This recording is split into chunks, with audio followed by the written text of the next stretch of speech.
Before we start, please don't forget to like and subscribe.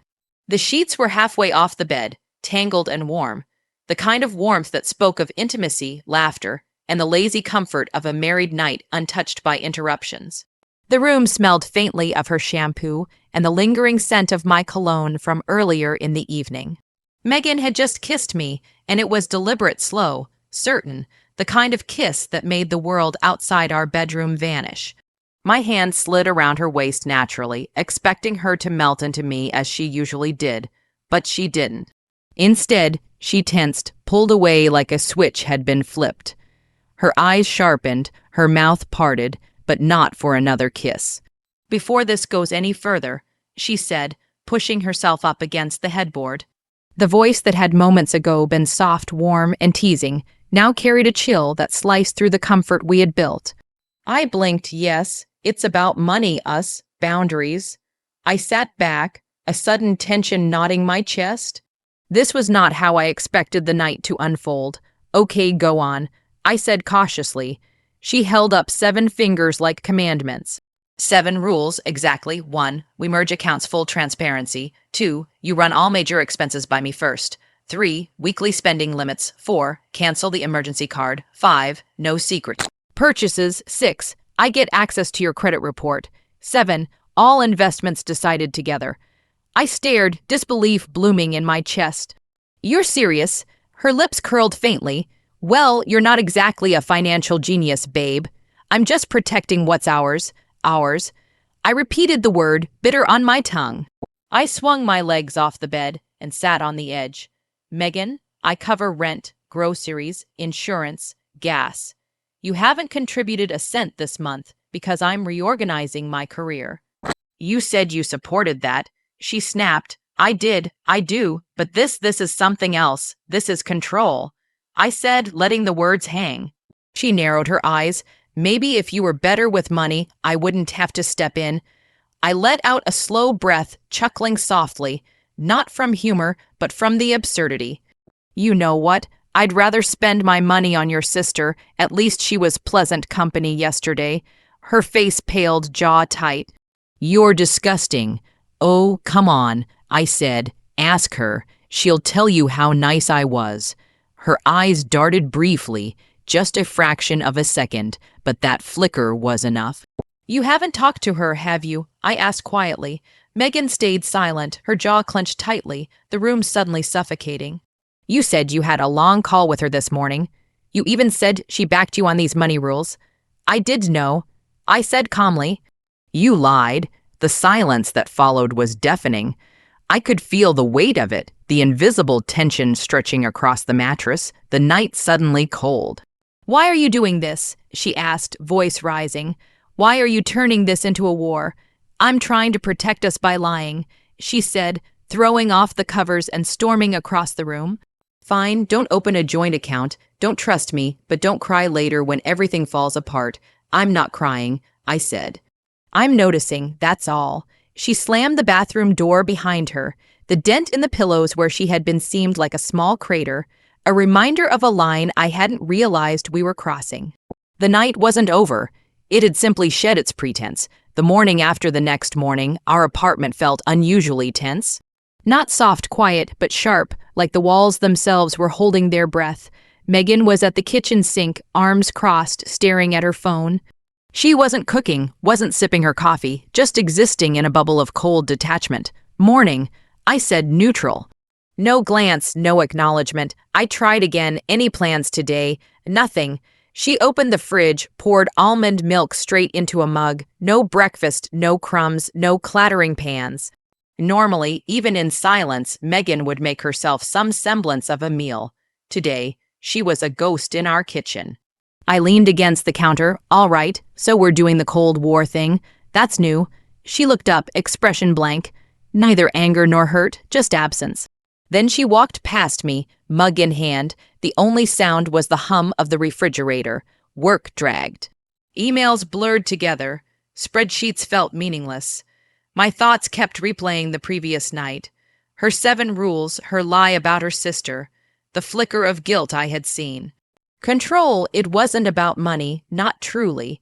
It was about steering the ship, and I had to ask myself, how long had I been letting her take the wheel without realizing? The apartment felt off that evening. I returned to find signs of disruption. Couch cushions scattered, the blanket from our bed crumpled, dishes in the sink, one slipper on the coffee table.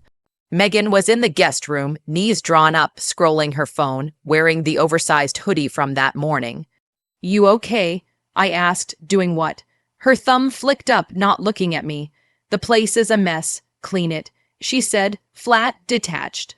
"You weren't working today." I pointed out. "Nope," she said. "Didn't feel like making dinner either." Her eyes narrowed. "Used to be a time I didn't feel like I was being managed." "Managed?" I asked, incredulous. "Megan, you gave me a list of financial commandments last night. I'm not the one micromanaging every dollar. You never had a problem when I let you lead," she said. Now that I ask for balance, suddenly I'm manipulative. "That wasn't balance. That was a power move," I said. "Maybe I'm tired of having none," she replied. Something twisted in my stomach. This wasn't emotional. This was calculated, rehearsed, measured. "You want control? Fine," I said, stepping back. She didn't respond, just stared at her screen. I left, mind spinning. The apartment wasn't untidy, it was staged, as though she was performing for an unseen audience. The bank set up a week later. I went to the bank, folder in hand. Both names on a new joint account, full access, alerts disabled, incognito browser set up for monitoring. This wasn't about trapping her, it was about truth. I had built the window I'd be watching through. Returning home, Megan was humming cheerfully, folding laundry, touching me casually, acting like everything was fine. I watched quietly, withdrawals, transfers, boutique purchases, all small breadcrumbs of her deception. The detective called. Photos of Megan with another man, meetings at the same cafe, secret communications. I checked the account, $14, 63 remaining. She had emptied it. The sun was just rising when I received the call. Officer Rowan's voice was professional, calm, and measured, but each word carried weight. "Mr. Keenan, your wife, Megan Keenan, has been detained at O'Hare International Airport." I didn't flinch. I had anticipated this moment, reconstructed it in my mind countless times. She attempted to board a one-way flight to Denver under the name Kyle Mercer. He continued. My chest tightened, the man from the cafe. Every detail, every breadcrumb I had observed now aligned. She was flagged due to a financial fraud alert linked to a prepaid account used to purchase the tickets. Officer Rowan explained. "She was intercepted near Gate 19 and is being held. We've frozen outbound funds and begun a theft case. We'll need your statement within 24 hours. I nodded silently, though he couldn't see me. My apartment, the bedroom, the maid bed, all seemed more like props than a home. The suitcase was gone. The coat she used for travel vanished, leaving only the faint trace of her presence. This wasn't victory. It was confirmation. Megan had planned her departure, rehearsed it, staged her departure. I sat on the edge of the bed, letting the realization settle. Legal preparations the next morning, the courtroom awaited. Small, pale gray walls, folding chairs, and fluorescent lights. Nothing like the dramatic depictions on television. Megan sat across from me, perfectly composed in her navy blazer, soft curls framing her face. The woman I thought I knew seemed like a stranger in this setting. Her lawyer opened with a practiced speech, painting me as controlling, distant, emotionally absent. Megan's eyes glistened with rehearsed emotion. I held my gaze. Carla, my attorney, handled our side with calm precision. "Your Honor, we have dated proof of account creation, withdrawal logs, and communications referencing premeditated fund transfers. We also have photographs and airport records confirming her actions." Megan's protest was cut short. A signed confession to Port Authority officials had her trapped. The courtroom held its collective breath. The judge's verdict was clear. Full refund of the funds, court costs covered, and plaintiff's claims dismissed. Peace, not celebration, settled over me. Megan blinked, frozen between disbelief and fury. Aftermath, reclaiming control, a quiet morning followed. I met the detective Daniel at a small cafe. Carla was with me. The documents in the manila envelope confirmed everything. Megan's accounts frozen, her cards flagged, the other individual gone. It's clarity, not revenge, I said to Daniel. She lied so easily, smiled while doing it, but I didn't lose myself. He nodded. Most people burn everything down, you stayed focused. I reflected on the past weeks, her subtle manipulations, the fake cheer, the staged performances. I had handed her the board, and now it was clear she wasn't in control anymore. Lessons learned back at home, the apartment felt lighter. The staged warmth vanished. The plants, the candles, the careful arrangements all remained, but they no longer carried meaning. I stepped outside. Sunlight warmed my face, no bitterness, no regrets. Megan's sister never answered my messages. Even after the storm unraveled, she knew more than she revealed.